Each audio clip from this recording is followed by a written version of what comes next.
Is the music playing right now? Probably. Yeah. Well, it's whenever he says. So, like, you could start at any point, and it'll be the beginning. It is my honor and pleasure to be hosting the Intercop. Let's start over. Into action. I want to read my thing. I'm prepared this. And so what if I'm reading? I don't care what anybody says. Right?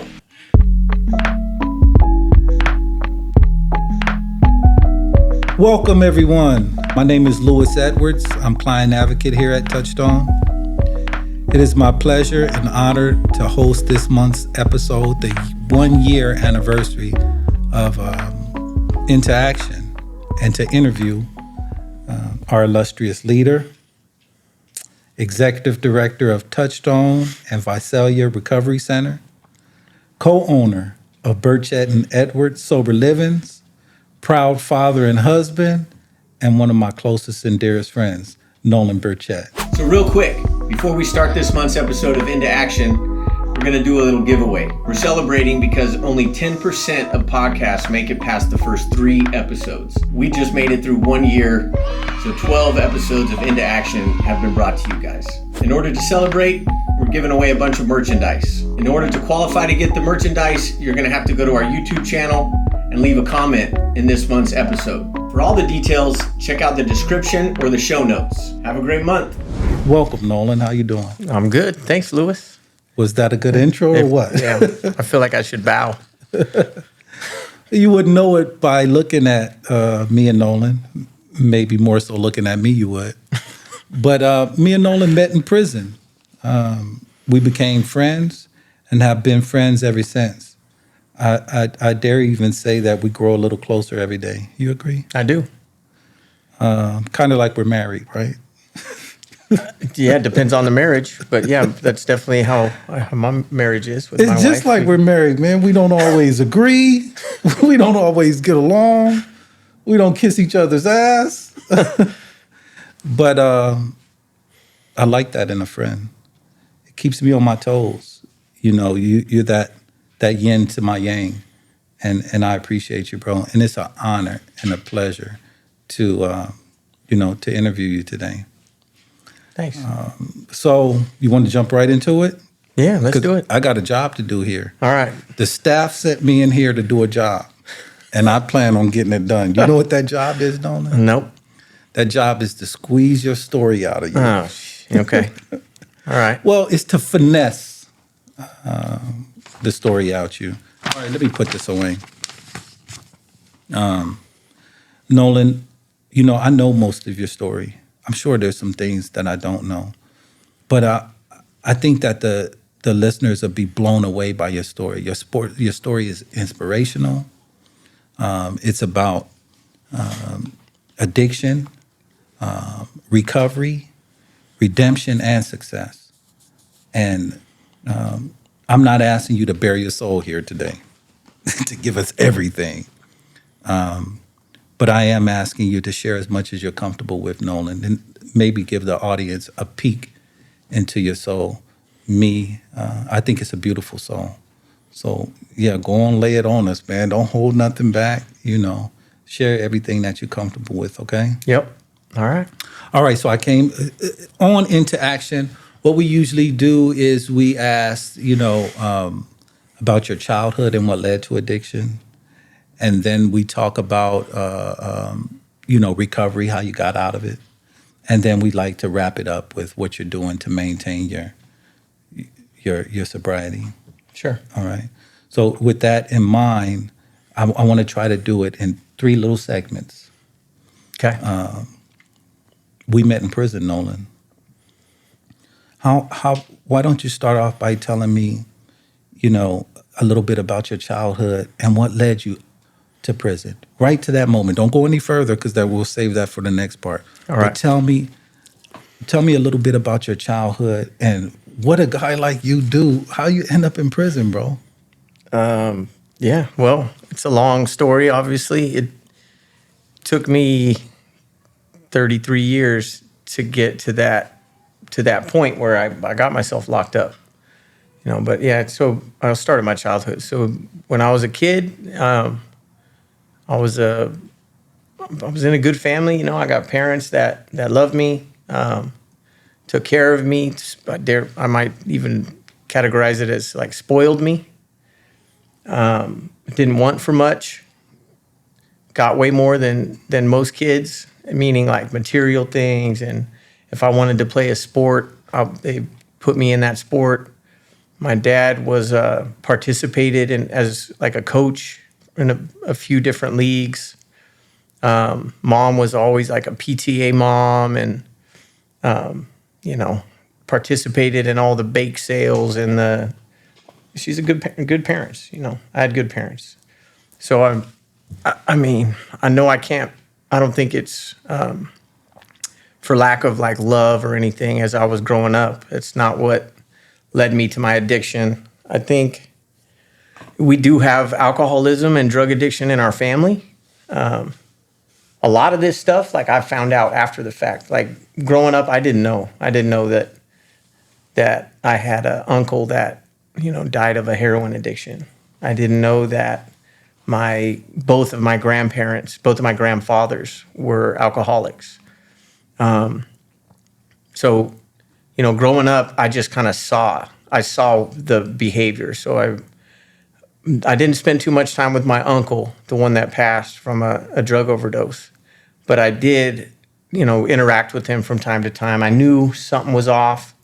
I did see my grandpa drinking when I was young. He'd always have like a glass of grape juice, and he let me take a couple sips off his. I think he called it special drink or something. I don't know, but he let me sip on it every now and again when I was growing up. I don't think that really had a big effect on me. Growing up with parents that they're like grassroots type people. They grew up in McFarland and didn't have a lot when they were growing up, but they're both really smart and they're both hard workers. So they became successful. My mom's a really hard worker and like multitasker. My dad was in the produce business and like worked his way up in sales and became successful when I was pretty young. Like by the time I was 10, my parents had accumulated some wealth. They owned a house and they took us on family trips. Like we'd go to Hawaii, we'd go to Florida. We traveled as a family, especially like during Christmas break.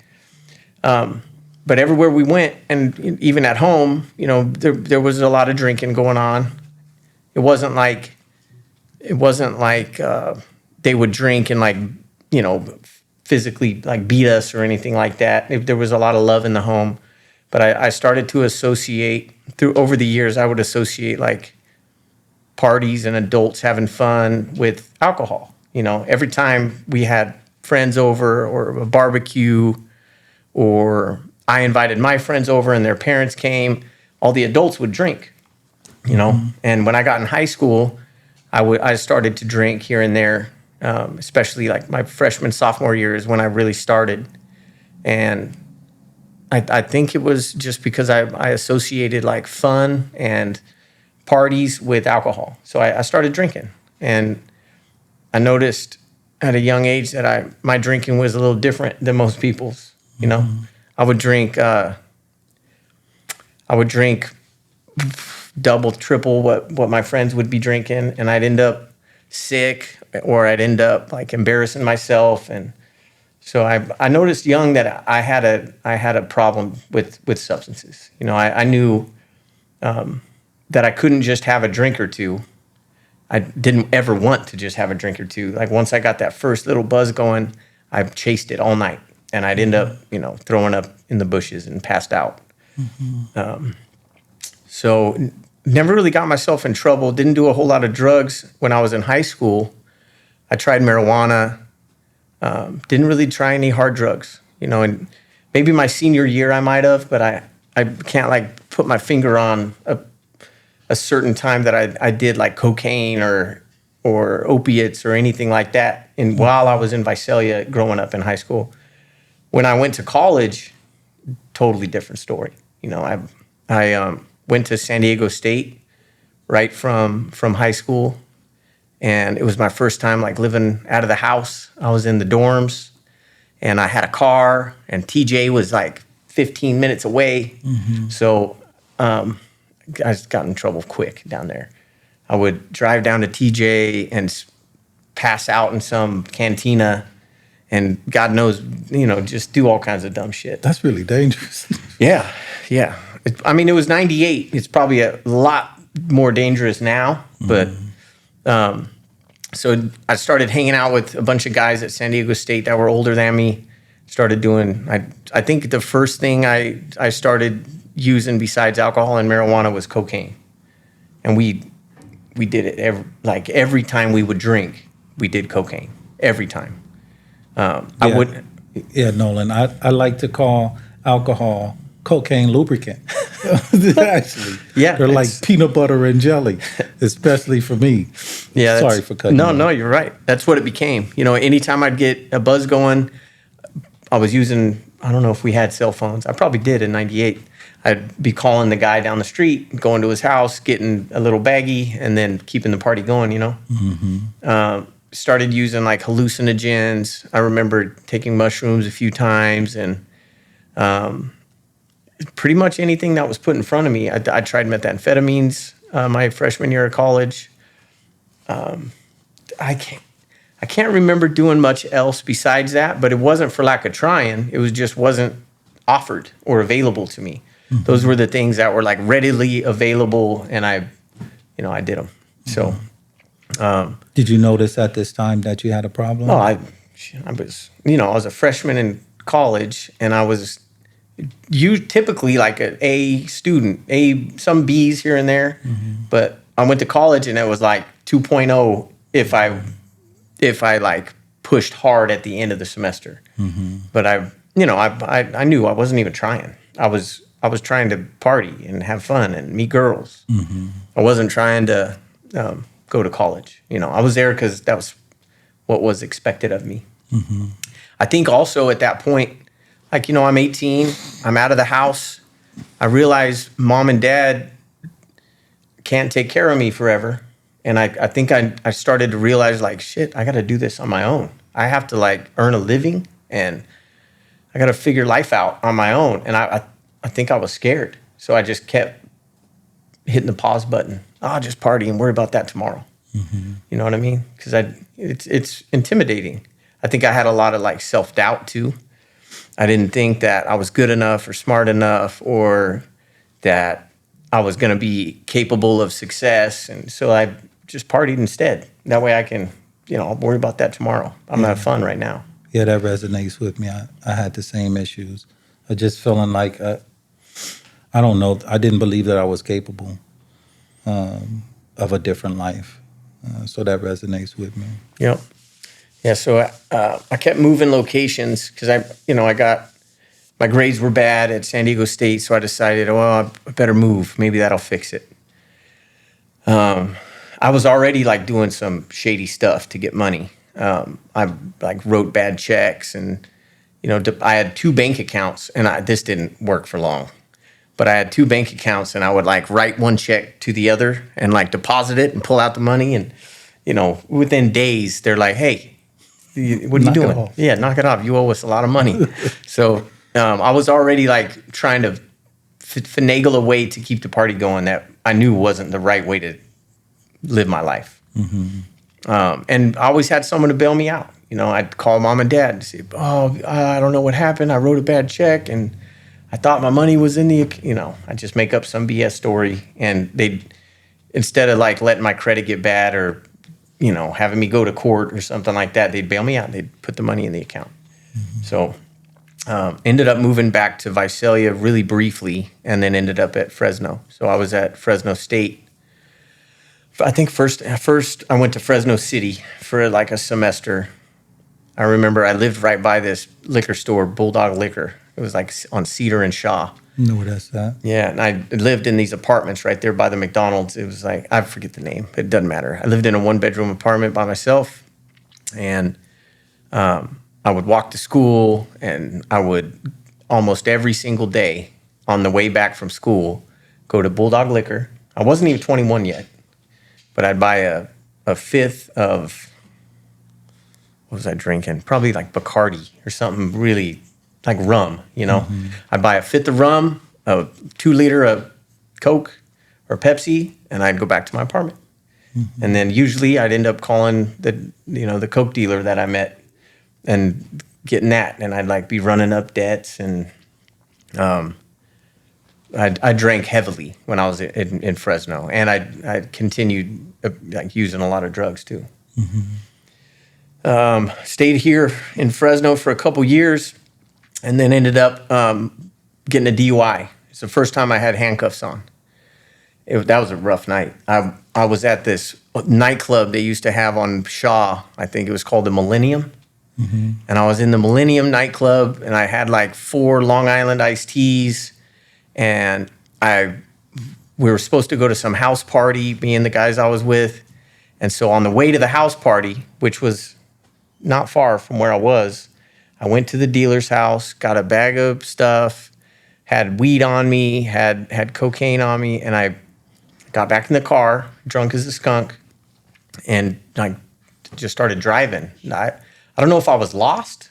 I don't know if I was just blacked out and I didn't know what I was doing, but I ended up 6-7 miles, maybe even 10 miles out of the way, like way up Clovis Avenue in the middle of nowhere. By my old apartment, By your right? old apartment, You pulled right in there. Yeah, and I got pulled over. And when I got pulled over, I got out of the car, and the cop was like, "What are you doing getting out of the car?" And I said, "Don't worry, officer. You don't even have to test me. I'm wasted.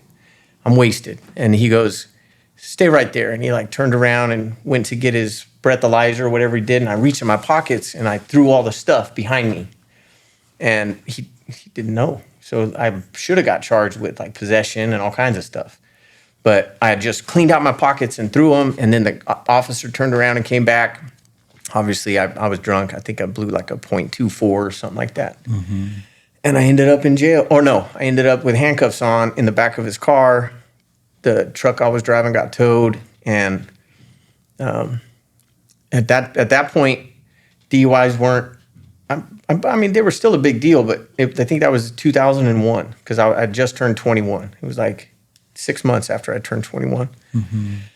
And instead of taking me to jail for the night, he took me to a gas station, asked me if I could get someone to come pick me up and drop me off. Oh, that was generous of him. Yeah, so I said, yeah, hell yeah, I can get someone to pick me up. So he dropped me off, and I went home and, worried about it months later when I had to go to court.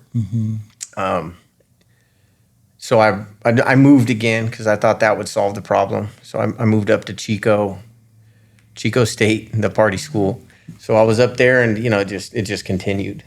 I kept trying to change my location and change my circle of friends and change my, I guess, change the outcome. But it always followed me. What does they say? No matter where I go, there I am. That part. So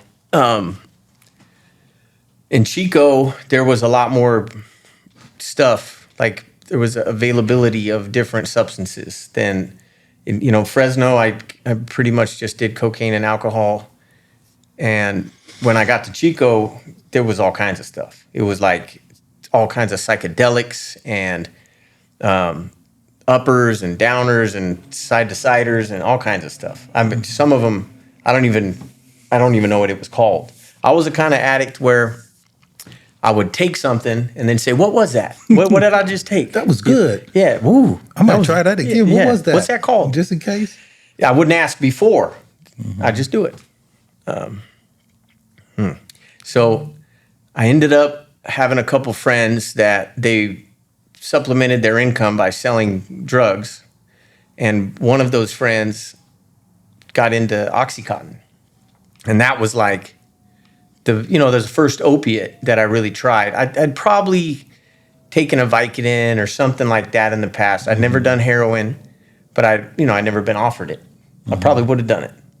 But they got into Oxycontin, and one day this gentleman offered me one, and I did it, and I remember getting sick, like I was throwing up, but it felt really good. and I was throwing up because it made my stomach upset. But I'd pushed through that, and I got over it, and I kept doing it. And within like 3 to 5 days, I was like hooked. I couldn't stop. I didn't want to stop. So I did whatever I had to do, kept doing these shady, like bank fraud, basically, manipulating those that are closest to me, especially my parents, for money. And I would, give them a story about how a little bit of help will really, like, it advance my education in some way. Like, I need to take this class, but this book costs this much, and my tuition is this much this semester because of all this BS. And I'd get them to give me more money. And about what year was this, Nolen? 2002, 2003. So are you saying that from 2002 or 2003 until the time you got arrested? After that first time There's trying, a lot more. But I'm saying after that first time trying Oxycontin, you were hooked right then. No, I went to rehab. Okay. So no, but I was, that's the first time I got hooked. I got hooked again later in life. But so at like 23, I moved back home. My addiction got way out of hand. I was hooked on Oxycontin for a long time. I'd lost jobs. I was like a night manager at a restaurant, and I lost that job, and I couldn't hold the job down because I was always dope sick. And then I ended up moving home to Visalia. I met a girl while I was down there who later became my wife. Now is my ex-wife. And I met her while I was partying a lot. And, we partied together quite a bit. But I always hid the opiates from her. We would do other stuff together, but I always hid the opiates. It's like, because I knew that was like, I had a problem with that shit. So I kept that to myself. And I didn't want to share, to be quite honest. So I ended up moving back to Visalia, started working in the produce business. I was a produce inspector. So I drive all around. I'd always make up these excuses to go down to LA to look at produce because TJ's only a couple more hours away. And I would go down there and buy pills. Yeah, we know what kind of produce we're looking for down there. You ain't fooling nobody. So I would drive down to Tijuana. I mean, it became like a monthly thing where I'd drive down to Mexico, cross the border by myself, buy as many pills as I can afford, walk back across the border. Got caught a few times by the federales. What'd they do? Took my money or took the watch off my wrist and gave me the pills back if I gave them enough money. Whoa. And then I'd come back. Happened a couple times. They never arrested me. They just wanted my money. I didn't have much, but a couple hundred would do. So by 23, I had lost that job as a produce inspector. My parents and everyone around me knew I had a problem, so they sent me to rehab. So that was my first time introduced to 12 steps, introduced to recovery of any kind. I was 23. I had turned 24 in rehab. I went to the camp recovery center up in Scotts Valley by Santa Cruz. How was your first experience with rehab? I liked it. I completed the program. I went to every group. I tried, and I started feeling better. So I was just happy to be off that stuff. And after 30 days, or maybe it's 28, but after about a month of being in treatment, I'd learned a few things. I definitely, they made us go through the first 3 steps. They made us write journaling and stuff like that, where I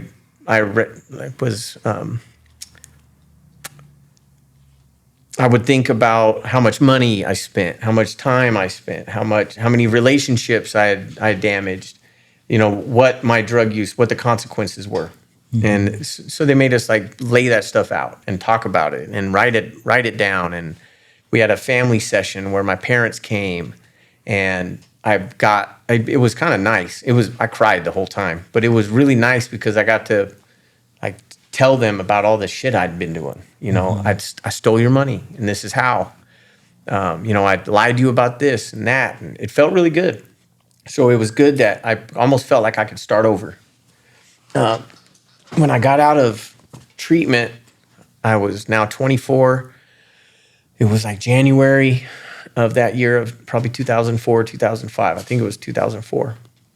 And I decided to join the Marine Corps because I think I was embarrassed. I always forget that part of your story, that you had joined the Marine Corps. Yeah, I was embarrassed to be an addict. I didn't want to be. I thought everyone would say, "Oh, there's Nolen. He went to rehab." I was embarrassed of who I was, so I joined the Marines. I thought people would now say, "Oh, he's a Marine." Nobody gives a shit. But I was. You look like a Marine.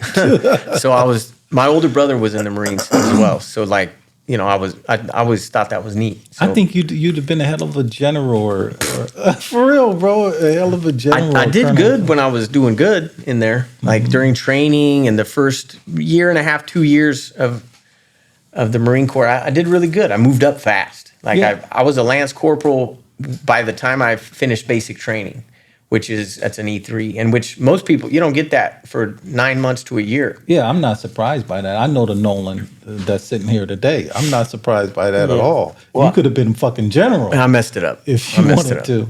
So I got comfortable in the Marines. It's part of the culture, at least when I was in, and the unit I was in. It's part of the culture to drink, So on the weekends, when I finally got leave, because your first 6 months, you don't really get off base. You're training all the time, and they're yelling at you, telling you what to do. And basic training was 3 months, and then combat training, and then you had MOS school. And during MOS? MOS is you learn what your job is in the military. So if you're an MP, you learn what to do as an MP. Okay. I was motor T, so that's transport. So I drove the Humvees and the big old military trucks and the 7 tons and the LVS trucks, and I got my Class A and all that when I was in there. And then once I got out of MOS school and became attached to my unit, the party was on now, because we're going on the weekends, we're spending all of our pay going to the nightclubs and going to the casinos, and we're a bunch of knuckleheads. And where were you stationed at? At first, Camp Pendleton, and then I got attached to the base right here in Fresno. Oh, okay. Right by the airport. You requested it? So I was in the reserve. Okay. So with the reserve unit, I got attached to this Fresno location, and I went back to work. Was still in the Marines. We had to come. I'd say three days out of a month, 4 days out of a month, we'd have to come up to the base and do training. And during the summer, you'd go for a couple weeks and do maneuvers in 29 Palms or Yuma, Arizona. Mm-hmm. So there was always this training portion of it.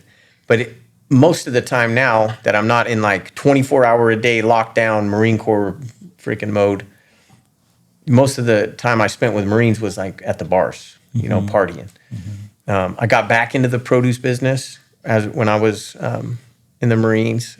So when I wasn't, on my weekend duty, I would be hanging out with the produce guys who also drink. Mm-hmm. So alcohol came right back into my life, because now I'm not an addict anymore. I'm a Marine. Nolen, when you were talking earlier about your childhood, and mentioned history of alcoholism, possibly genetically in your family line. It made me think about the fact that the same opiates and alcohol sit on the same receptor in the brain. So theoretically, if you're addicted to one, you're addicted to both. They both are, they both activate the same part of the brain. So just hearing your story, that's just coming to mind a lot, Yep. Starting with alcohol, that it's the same receptor that opiate sits on. You know what I mean? So I could just making that correlation. Sure. Yeah, it makes sense. So before I knew it, I was about to discharge. I end up getting back into opiates. I'd done cocaine a few times. I mean, now we're talking 2009. Mm-hmm. So that whole time, I'm kind of just white knuckling it, not getting in trouble, but not really doing what I'm supposed to be doing. I'm drinking. I'm occasionally using, I think I've used cocaine a couple times, the last year that I was in the Marines. Never got caught. They drug test quite a bit. So right before I finished, I got offered Norco. And this is like 2009, 2010. So I got offered a Norco. I was on the golf course, and, it had been 7 years since I'd taken an opiate. So I was like, well, oh, hell yeah, let's do it. So I did it. And I think I made an excuse like my back hurt or something. And maybe it did, but I wanted to feel it again.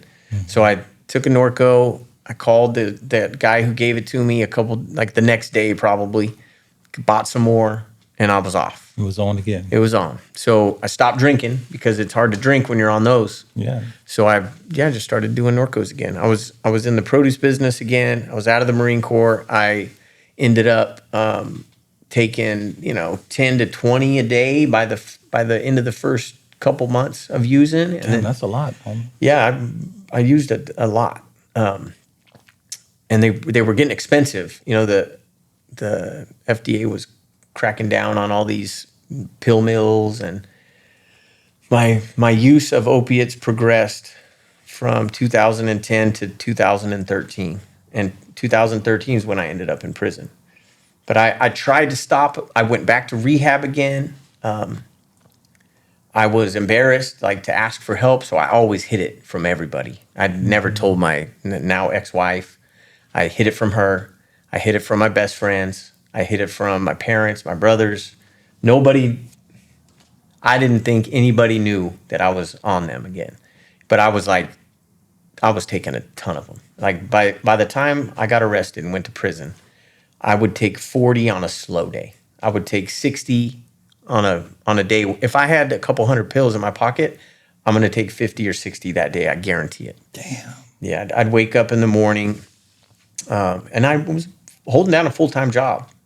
I was in the produce business. I was a broker, so I would buy and sell grapes and tree fruit, and I'd coordinate shipments to Asia, and I spent a lot of time traveling. I'd go down to South America to buy produce. When it was winter here, it's summer there. Mm-hmm. So I'd live in Chile, I'd live in Peru, I'd live in Mexico, and I would buy product and I'd ship it to our customers in Asia.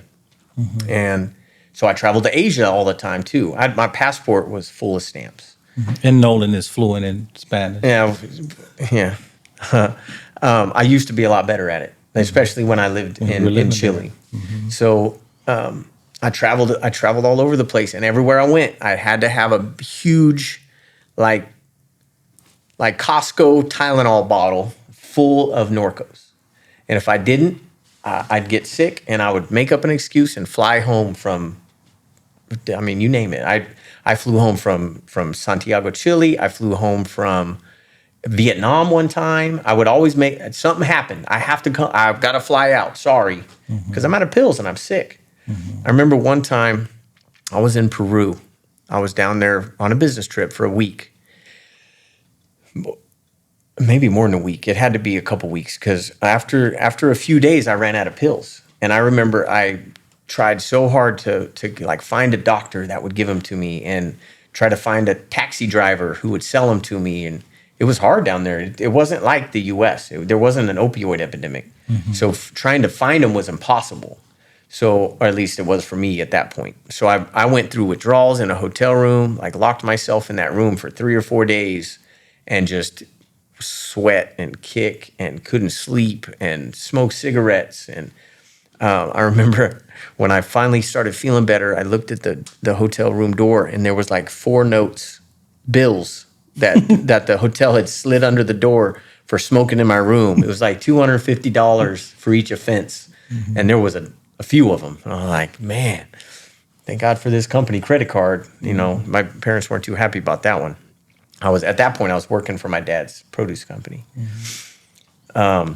No, when I don't mean to interrupt, but right. when you're telling me about, just the amount that you were using, I'm not surprised.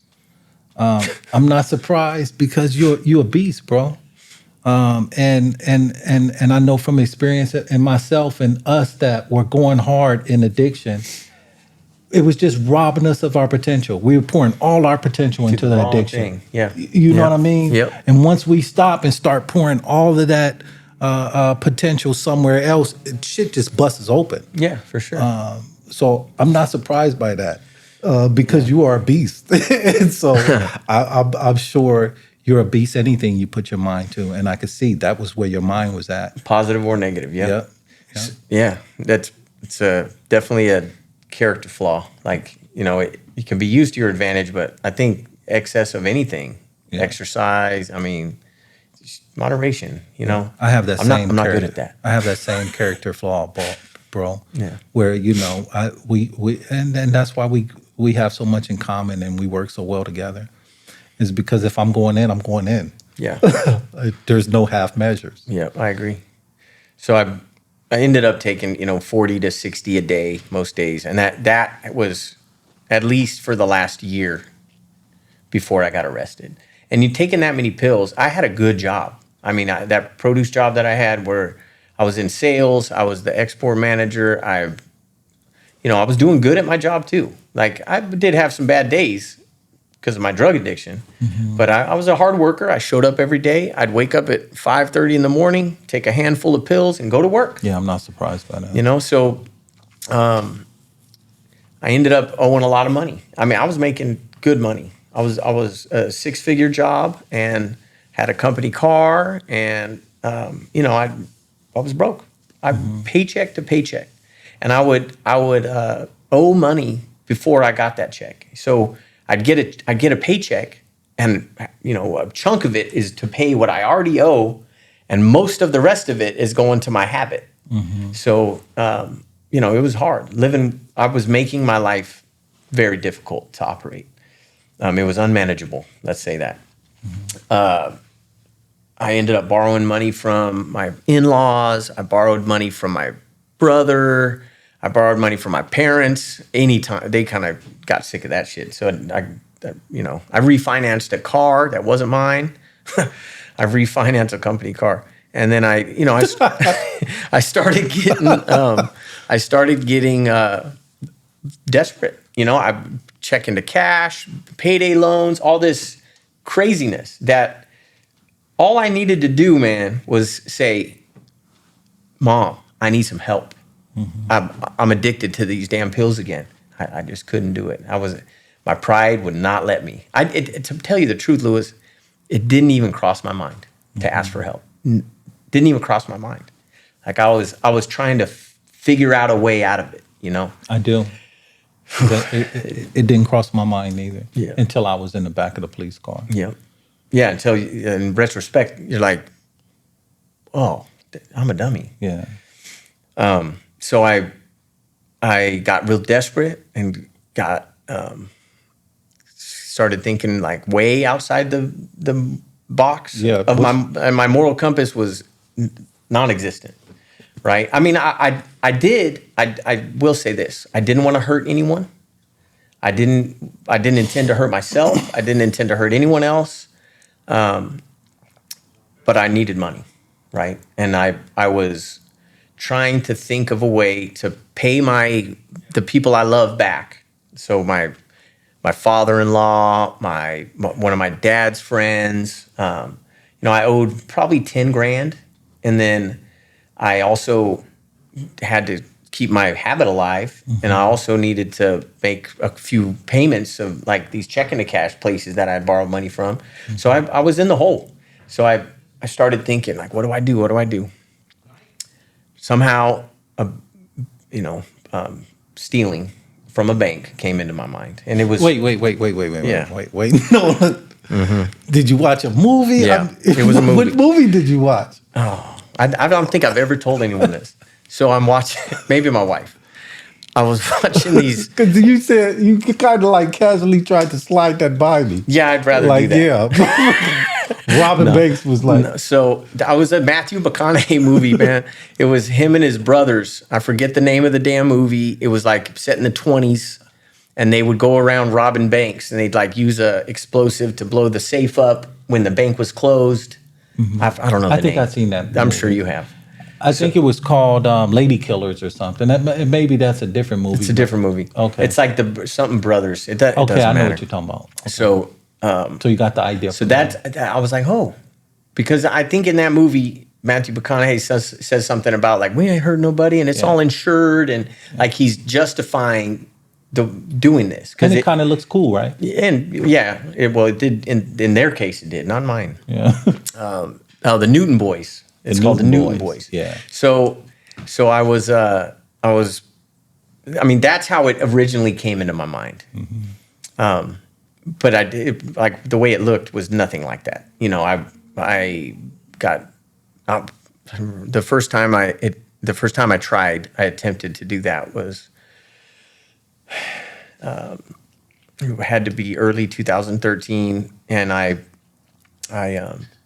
went to this bank that was down the street from my home, and I like walked up to it, and I had the plan in my mind how to do it and get away without hurting anyone, and I walked up to the door and I like threw up all over the ground because I got so nervous, and then I walked away, and that was it. And then eventually, like a couple weeks went by, my hole was deeper, my addiction was stronger. I was desperate, and I was like, you know, I was just wrapped up in my desperation, and I know I was dope sick when that happened. So anyway, I did it. I ended up walking into a place and passed a note, and I got out and went home and got away with it. It was like, it was really stupid is what it was. But I did it. I got away with it. That was in 2013. And then a couple weeks went by and I did it again. You don't get much. It's not like I was trying to get rich. I was trying to like stay well and pay off the people that I owed, which I did for the most part. I think for the most part I did. And then I did it again. The third time it happened was probably a month and a half after the first time. Mm-hmm. And the third time there was a CDC sergeant. Well, wait, did I go into the next section yet? No. Okay, good. Go okay. ahead. You're good. So the third time was Wells Fargo in Tulare, and I went inside. I had been asked to go to Mexico for work the next day, and it was out of the blue. Like, hey, we need you to go back to Nogales and meet with this guy. And I was like, okay, all right. Oh shit, I'm out of pills, and I owe my guy $800. And what am I gonna do? Oh wait, I know what to do. That's light bulbs goes off. Yeah. And dope fiend light bulb goes off with a great idea. Ding! Never did I think it was a great idea, but so I did it again, and I was in the drive-through at the bank, or no, there was a CDC sergeant in the drive-through at the bank. I was on the inside, and the CDC sergeant I think he was from Corcoran. Mm-hmm. He saw what was going on inside. He saw me, passing a note and grabbing the money and running out, and then he followed me. And I didn't know he followed me, but he like pulled his car around, and I went running down an alley. And he like stayed back and followed me. And I got in the vehicle, and he followed me. I saw him in my rearview mirror. So I turned I made like 4 right-hand turns, and so did he. And I was like, oh shoot, I'm being tailed. So then I hit the gas, and I drove through Tulare, California, like through residentials and through neighborhoods, and I was going as fast as that Jeep would take me. Probably 80, 85. I don't know how fast those Jeep Wranglers go, but I was flooring it. And then finally he was gone. And I thought, okay, I got away. Come to find out from the police report, he just was told back off. Yeah, back off. You're going to kill someone driving that fast through town. Let him go. We'll get him. Let him go.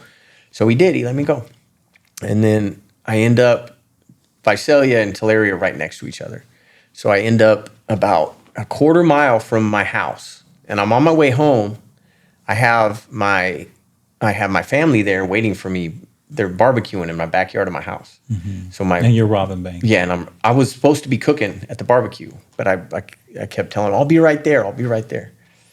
And this is like 5 o'clock on a Monday, and my parents, my brother, and my my brother's wife, my ex-wife, and my cousins. They're all at my house in the backyard by my pool, by the barbecue, waiting for me to come. And I was on a getaway. I was driving a getaway car. The cops pulled up behind me about a quarter mile from my house, and I noticed they were like right behind me. And I thought maybe it was coincidence. They didn't have the lights on, so I was like sitting there just watching them. I could see he was on his radio. So, but still, I had this fool's hope, like, oh, it's everything's okay, And then a white Tahoe with lights on top pulled up behind him, and I knew that was it. I knew that's it. I'm going to prison, and I'd never been to prison. I'd never been charged with anything besides DUI.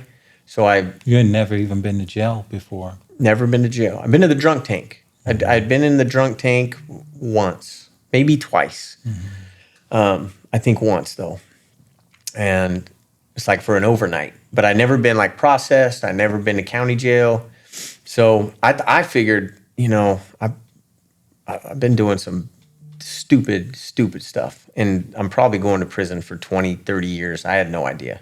Mm-hmm. I never had used a weapon, but I didn't know how it worked. Like I said, I'd never been in jail. I'd never been charged with anything. So I figured, okay, my life's over. I'm going to prison for probably the rest of my life. And at that point, like with those cops sitting behind me at the stop sign, or at the stoplight, I figured, my best option is just to end it. And I've never been suicidal. I've never, I'm not like a person that gets real depressed or like has ever thinks about hurting themselves or anything. I think this was more of a just a way out, like a way to get out of the predicament I had gotten myself in. That it was the best option at that moment, right? In my mind. No, and that for you to say that, I know how you feel. It resonates with me because when I was arrested in the high-speed chase and I'd ran from them and wrecked my car and got out my car and ran and tried to jack someone. And then, they just had me surrounded. And I was contemplating not stopping. I was contemplating, they were all around me and they were yelling, get down, get down, get down. And I'm just huffing and puffing. Still, like, fuck this shit. My life is over, just keep run through them, So I get it. I know what you mean, Nolen. I don't think very many other people will know what you mean in that situation, but I understand. Yeah. So I took my seatbelt off. I remember looking back at the officer, and I'm in a Jeep Wrangler, and I think the back window was off the vehicle. So like, you had the top off. Yeah. No, the top it was like a bikini top. But anyway, okay. He could see me, mm-hmm. And I turned around and I said, "I'm not stopping," like that. Like basically, I'm not going to stop. And then so I took my seatbelt off and I hit the gas. About a half mile down, maybe a quarter mile down the road, I was accelerating. I saw a telephone pole, and I center punched it. And I think I was probably going 60, 55, 60. I would know my foot was flat on the gas. It was pushed all the way down, and the vehicle just went right through it. Like, I mean, it obviously slowed it down, but the telephone pole sheared and like swung on the lines. And so the Jeep punched through it and spun in this dirt lot and then slammed against this apartment complex. It was way back off the road. So it went through it and like traveled for maybe, 30, 40 yards at least before it stopped. And then I wake up and I'm in the passenger seat and like my ears are ringing. There's dust everywhere. But I apparently my body had hit the windshield, my head had, and then I ended up in the passenger seat. And like, I'm dazed, but I hear people yelling, and I feel blood trickling down my head. And I thought, like, my first thought was, shit, that didn't work. So I got out of the vehicle, and the cops are yelling at me. I saw an officer about maybe 15, 20 feet from me, like right in front of me. Not that far. And he's drawing on me, and he's pointing his weapon right at me. And I looked at him, and I didn't know this at the time, but there was another officer about the same distance behind me to my right. And he obviously had his weapon out too. So I went to my waist and went like that and like pretended to have a weapon to get him to fire. And he did. And so did the other one. So they fired 18 shots. 7 of them hit me. Damn. Yep. I got, a bunch of holes in me. And it spun me around, and I ended up flat on my face on the ground. I remember one of the officers came and like sat me up against the wall. I think he cuffed me. I can't really. It's kind of fuzzy, I mean, for you to know anything after being in a head-on car accident and shot 7 times, to be able to remember anything. Well, I was medicated. No, you's a badass too. I don't know if I put it that way, but I ended up on my butt, like looking up. I was wearing a white T-shirt, and it was red. It was soaked. I had a bullet hole right here, a bullet hole right here. That's your heart right there, bro. I know, got me right there. And then a couple up here on my shoulder and one on my arm. It broke my arm, and anyway, it wasn't pretty. But I remember looking up and seeing this cop walk up to me, and he looks at me, and he just says, "Oh, he's dead." And he turned around and walked away. And I thought, damn, okay, I'm bleeding out, I remember looking down and seeing like air bubbles, and I remember from the Marines, like it's a sucking chest wound, right? Which is never good. It's bad. And ambulance came. I ended up going to the hospital. They put chest tubes in both sides. I remember like begging for morphine, because at that point I was suffocating, right? I couldn't breathe, and I'm like, and they're trying to fill my lungs back up with air. So they cut this side open and stuck a chest tube in, and that hurt. It hurt. It hurts worse coming out. Right? Yeah, it wasn't great. Yeah. And so and then they started to do this side, and I'm like pushing them away, and they had to hold my hand down, and they punctured that lung, or they, put the chest tube in that lung too. And then they started doing something right here on my chest. I don't know if they were pulling a bullet out or what, but I passed out from the pain. But I kept begging them for morphine, and they said, "No, you lost too much blood. You lost too much blood. We can't." And then it had to be 30, 40 minutes after getting shot that I passed out. And then, then I spent the next 5 years in prison. Wow, that is a... Yeah. Yeah, that's a lot, bro. Yep. The county jail was horrible, man. I don't understand how people go in and out of there their whole life. And I know it's common. Like, county jail is horrible. It's bad, bro. It's like, it's so dangerous. It's like a third world country. It's nuts. And everything is race-based, and I'd never been in a world like that. So I was scared. Like, I was in the infirmary for the first month.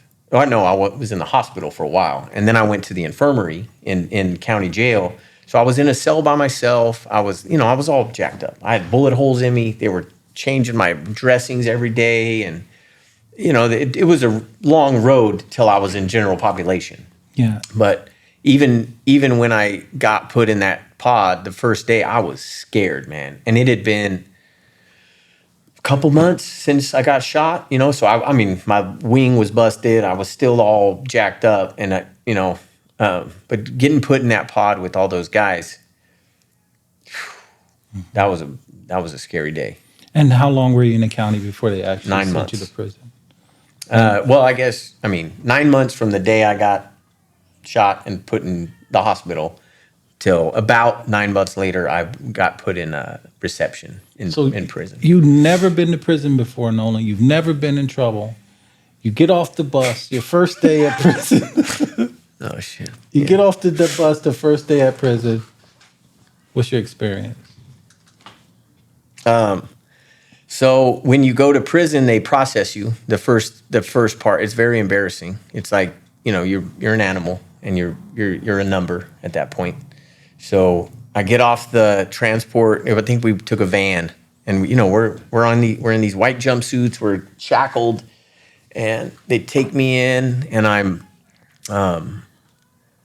scared, and I remember like shuffling because we're in these shackles. I don't know if my hands were in front or behind. I think they're in front. They're in front. And you're like, you're shackled and your legs are shackled. So I go shuffling up to the CO who's processing people in. Name, where you from, that kind of stuff. Mm-hmm. He asked me, he says, name, where you from? And then he says, who do you associate with?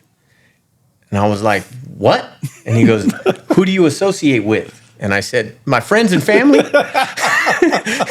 And he looked at me like I was crazy. And then he goes, are you white? And I said, I'm a mutt like everyone else. And he said, okay, go. And I didn't know, man. I didn't know. That was the wrong answer. What I told him was the wrong answer. So, yeah, that was my first day. So he marked you as other. Mm-hmm. So he's going to put you in a cell with a Asian or Samoan which wouldn't have been good for me. Yeah. All right, Nolen, we're going to start segueing into the second part, right? And talk about now you're in prison. When does this change happen? What led up to your change? Sure. When did the change happen, and what did that look like? Well, like most people would think, and they assume, I think, like when I tell them that a version of that story I just told you, they think that was my last day using. That's not true. I went to county jail and I lost everything. I didn't have. My wife left me. She told me the first time I talked to her after that incident, I couldn't barely breathe. I remember being on the phone, and I said, "Are you leaving me?" And she said, "Yes." Okay. And I hung up, and I mean, I didn't blame her, but it was hard to hear. That still hurt. Yeah. So I'd lost my wife. I'd lost my job. I'd lost the respect of everyone that knew me, at least in my mind. At that point, how could you not? I lost my self-respect. Didn't have much, but that was gone.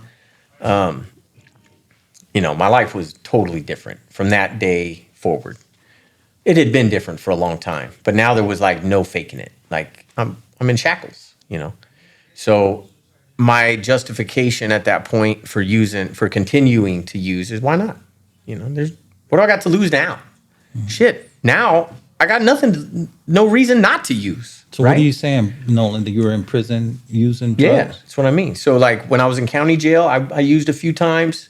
What specific? I mean, whatever I could. Yeah. Pruno, tobacco, cigarettes, weed, whatever guys had. And in county, there's a lot of drugs. Mm-hmm. So I did drugs in there. When I went to prison, occasionally it would come through and I'd use it.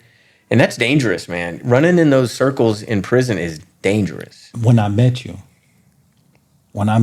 in prison, I don't know if you recall me coming to you one day and saying, "Bro, what the fuck are you doing, man?" Yeah, I think I do. Yeah, you are way out of your element. I could see that you weren't meant to be there, man. Well, do you know what I mean? I could see that. That you were different, especially after I got to know you after a while, and I said, "Oh man, what the fuck are you doing, bro? You better come on." So I get it. Yeah. So I kept using. Eventually, like what led to it was I just got, you get sick of looking in the mirror and seeing yourself that way, and like Was it an aha moment? I mean, I remember the day that like, Was it a spiritual moment? What happened? so I had been in and out of the hole while I was in there. I did over the 5 years that I was incarcerated. I did over 8 months in solitary, like in ADSEG. That was for either fighting or getting in trouble for having tobacco or whatever it might have been. It was for being a knucklehead in a place full of knuckleheads. And when I was in the hole at one point, I know the date was January 5th. It was 2016. That wasn't the day I stopped using. It wasn't the last time that I haven't been perfect from that day.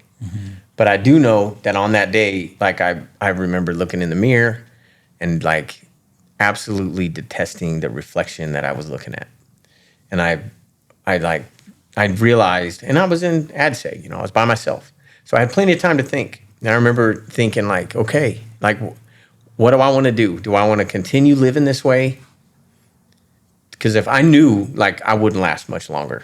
I knew it. Because I was running in the bad circles, and I was owing money, and I was running in some bad fucking circles, borrowing bro. money, and I was loaning money like a knucklehead, and I just. And you got a big, generous heart, even through it all. You've always had a big, generous heart. And there's hyenas in there that eat generous hearts for breakfast. You know what I mean? No, I noticed. So I knew like I had to make a change, or I just like own it and be like, hey, this is me. Way in. Yeah, and I'm not that guy. You're not. I'm not. That's like a dude who's gonna tattoo his whatever on his head and start stabbing people in there. I'm not that guy. So I started trying to think logically. Like, okay, if I know what right is and I know what wrong is, I need to try to start doing the right thing. Like if I think it's wrong, don't do it anymore. And like just trying to make the right decision. I remember breaking it down like that. Like when I'm faced with a choice, and everything's a choice. Everything. Yep. When I'm faced with a choice, try to do what I think is right. Yep. So, and have I been perfect from that day forward? Hell no. Me neither. I probably messed up 20 times today. Me too. But maybe 30. But from that day forward, I've been trying harder. And like I said, I haven't been perfect. Nobody is. But I make an effort. And that's different than the way I lived before that day. Before that day, I never considered that. I was like trying to do whatever made me feel good in the moment. And usually, a lot of times, that wasn't the right thing to do. So the change didn't happen. I mean, that moment that on January the 5th, when you looked in the mirror, the change started right there. Yeah, it started. And and it takes time. It builds. Yeah. So shortly thereafter, I think I met you shortly thereafter, or I might have already had met you at that point, because we ran into each other on a couple different occasions. I started going to 12-step meetings. I put my name on the list to go to AA and NA, and I started palling around with people that didn't do drugs. I started palling around with people. I didn't pal around with many people after that, but I started, trying to live better. And so You started doing it. I was a witness to it. I went back to school. I went to like the substance abuse counseling classes that Cuesta had. I went to psychology classes. I took anything that I was interested in that I could get my butt into, because it's, just because I sign up don't mean I can take it in there. Everyone was trying to do that stuff. No, that's not true. Not many people are trying to do it in there, but there's not enough room. The few of us that have some damn sense. That's for sure. I mean, you got nothing but time, so you might as well do something productive with it. So the last few years I was in there was like progress. I feel most of it was progress. I met Mike, who's been on the podcast. I met Mike, whom we love. Love you, Mike. I met Mike in there, and he was my first sponsor. He's been like a important part of my life since then. He took me through the steps. That's when a huge amount of change happened. Like, I got a huge chunk of sobriety my very first try, and then just kept like chipping away at my flaws, and I still am now. Obviously, I know I still have a lot of flaws. But that's when the change happened. When I realized that I didn't want to live that way anymore, and like, I can't just say that, because I've been saying that shit for years. I had to do something about it. So like action mattered. Get putting my ass into action. Like that? I like that. Into action. That was a good little segue. Yeah. Yeah, thanks. You know, so Nolen, you're sober now. Yep. You're coming up on parole.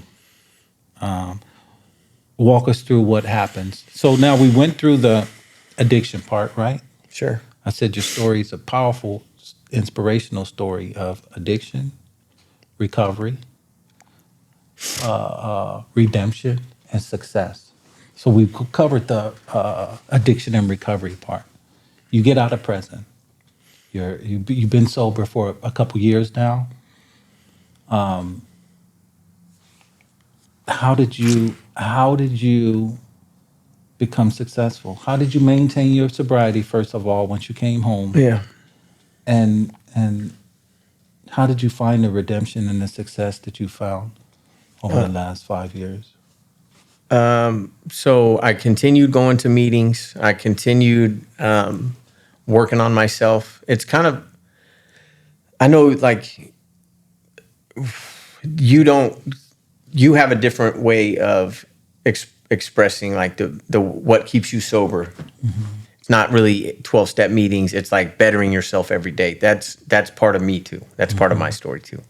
Like I continued going to school, continued trying to live right, exercising, like running in the mornings and doing things that positively impacted my health and my life.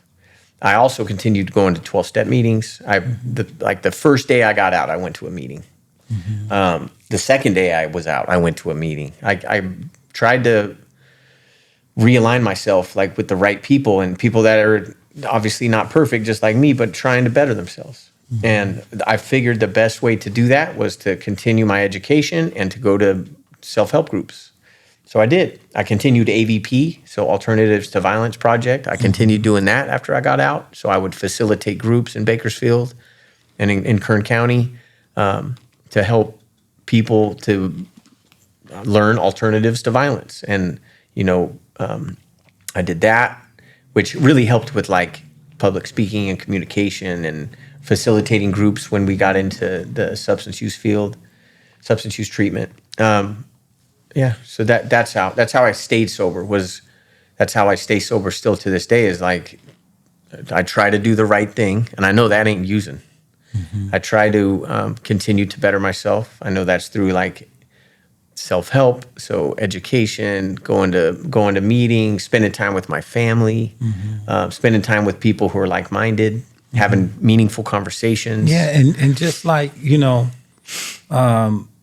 examining myself and my motivations. Yeah. When I'm about to do something, we do it together. We sit in the office together and like try to track back do we have another motivation unchecked there, and we good at that. You able to us to ask each other questions and our openness with one another, to where that's where the lion's share of work is done, is between your fucking ears. Yeah, I agree. And tracing back those decisions and actions to make sure we're coming from the right place. Yep. Nolen, your success.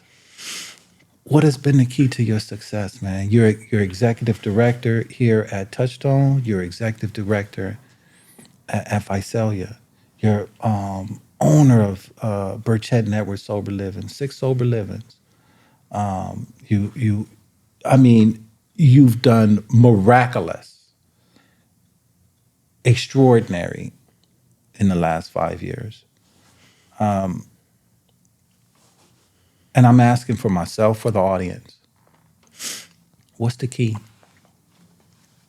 How are you doing this? Well, when I first got out, I couldn't get a job, man. Like I couldn't get a job at Target. I couldn't get a job at the warehouse for Target.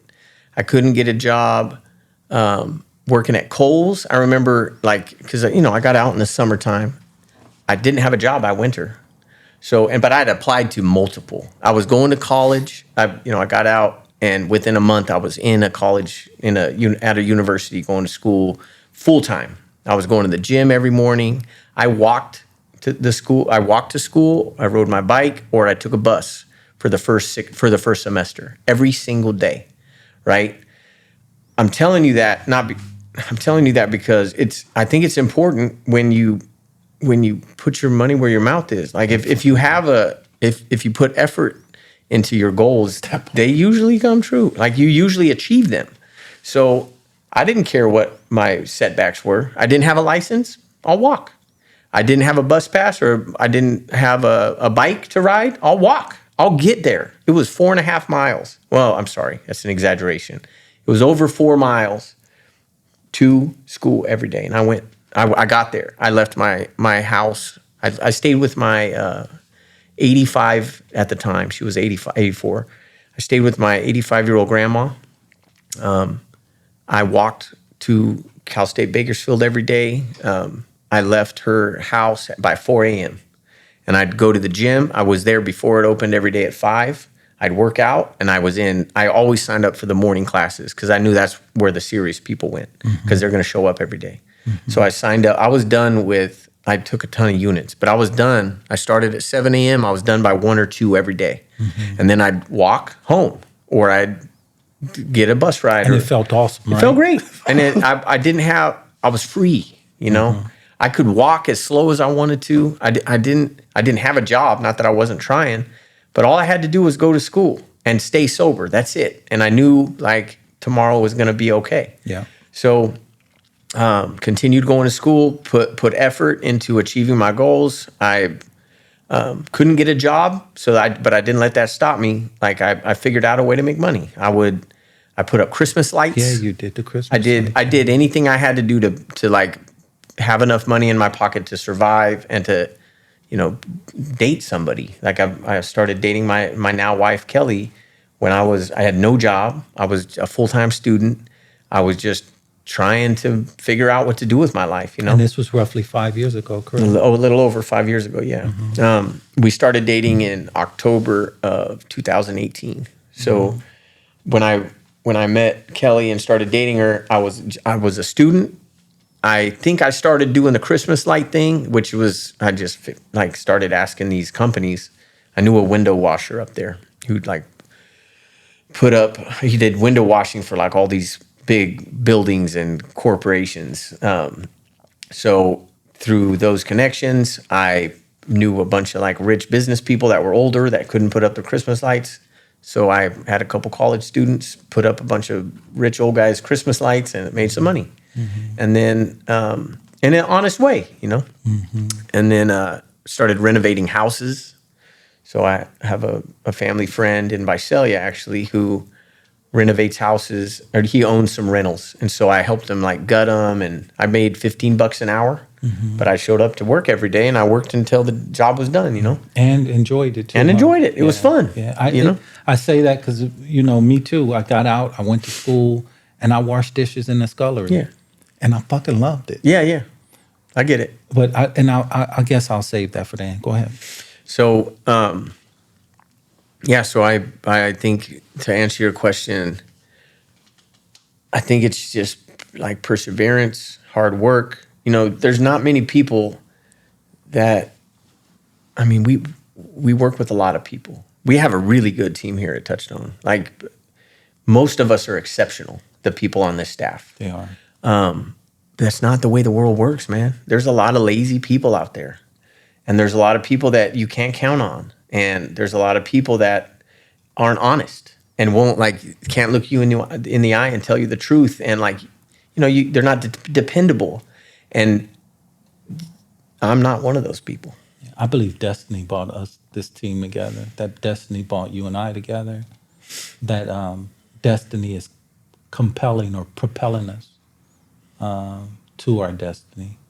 But we got to keep our hands on the wheel now. That don't mean we just lean back and ride. We got to keep our hands on the wheel.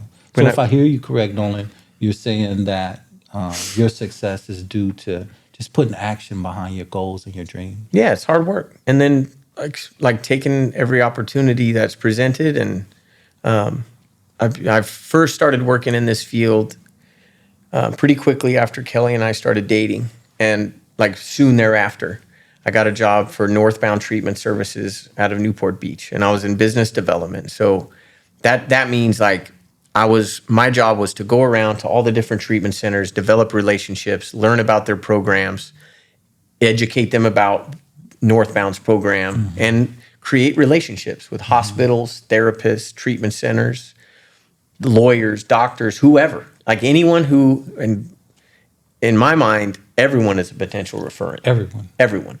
So even the produce companies I used to work with, I went and hit them up and was like, hey, when you have a forklift driver that shows up to work drunk and needs help, call me. Yeah. So I was in business development, which was really beneficial for my career because I got to know a lot of people in this field very quickly. So I worked with people from Bakersfield all the way up to San Francisco, a lot of people in the Central Valley, like My Time Recovery, like Scotty, like Dr. Tatum, like the people that originally offered me a position as executive director. There's a lot of different treatment centers in the area that provide quality treatment that I got to know. And now I work with them, So I think just, showing up to work every day, being genuine, being transparent, if I'm not able to do something, figuring it out and like not giving up. And I don't know. I think I've been able to put together a really good team, like working with guys like you and with people that I can rely on and that trust each other and work hard for each other. It's a team thing. Like the way that I think Touchstone and my success has grown is because of all of us. It's not just me. I think if I wouldn't have called you and had you come up to Fresno to help me and to work by my side and build the sober livings together, and there's a lot of things that fell into place, and our sober livings are a big part of it too, a big part of it. Yeah, and I don't get too philosophical. No, this job, it just I can't help it. I'm a philosophical thinker, right? But I guess my last question is to ask you how this job feels to you. How does this experience, because it's taken a life of its own since we came together. Sure. And it's grown and continues to grow. And I wonder how it feels to you, if it feels like it does to me. I'm a philosophical thinker and of no religion, but spiritual. And it feels as if my life was a culmination to this point. That everything that I went through, the lost jobs, was because that wasn't what I was supposed to be doing. That it was all leading to this. And I guess life is life, whether you like it or not. Whether you like where you're standing at the very moment right now. It all led to that point. Yeah. To some degree. I think more profoundly, deeper. What you're saying is like, and that's a good thing. Yeah. Like it led to this point, and this is where you're supposed to be and where you want to be. Absolutely. And Nolen, I've never I get paid to be myself, man. I know. I get paid to be myself. The things that, like you said, you couldn't even get a job at Kohl's.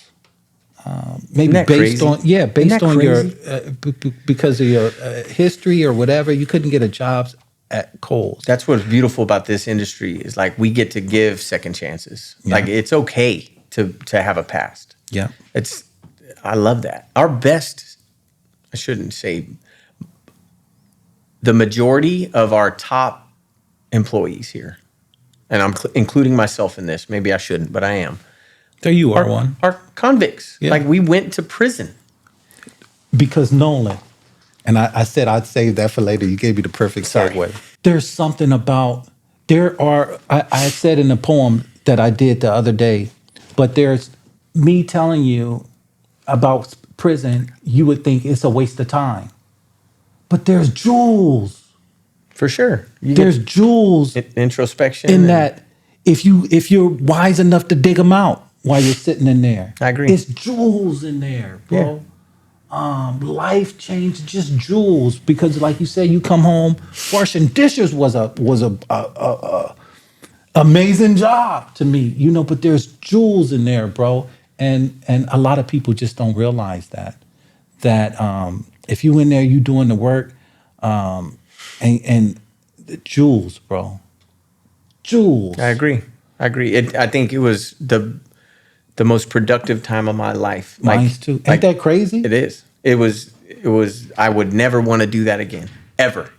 I wouldn't wish that on anybody. Me neither. But like, if I wouldn't have been stuck in there and like forced to spend that much time with myself, Yeah. I wouldn't, there's no way I'd be in the position I am right now. Yeah, No and way. And I think you tapped into one of the keys to it.